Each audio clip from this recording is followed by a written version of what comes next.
যাবি তুই আমাকে ওরে খোকা, তুই যে আমার নয়নের মণি, তোকে ছাড়া আমি কেমন করে বাঁচব?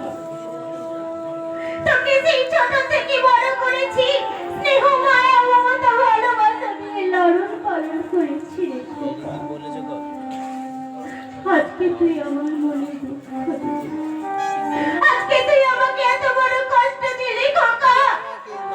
শোন, পিতা মাতার মনে দুঃখ দিলে কোনোদিন কোনো ছেলে সুখী হতে পারে না রে খোকা। আর তুই আমাকে ব্যথা দিয়ে চলে যাবি বাবা, আমাকে ছেড়ে চলে যাবি, আমি কেমন করে বাঁচবো? তোকে না দেখলে আমি কেমন করে থাকবো রে খোকা? ওরে খোকা, তুই আমাকে ছেড়ে যাস না বাবা, আমার কথা শোন বাবা, আমাকে ছেড়ে যাস না। কোনো কথা না শুনে ছোট ছেলে তখন বাবাকে প্রণাম করে বেরিয়ে পড়লো পথে। আর বাবা জল ভরা চোখে তাকিয়ে রয়েছে, বাবা জল ভরা চোখ নিয়ে তাকিয়ে রয়েছে, দেখছেন ওই চলে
বাবা বড় আঘাত পেলেন বুকে।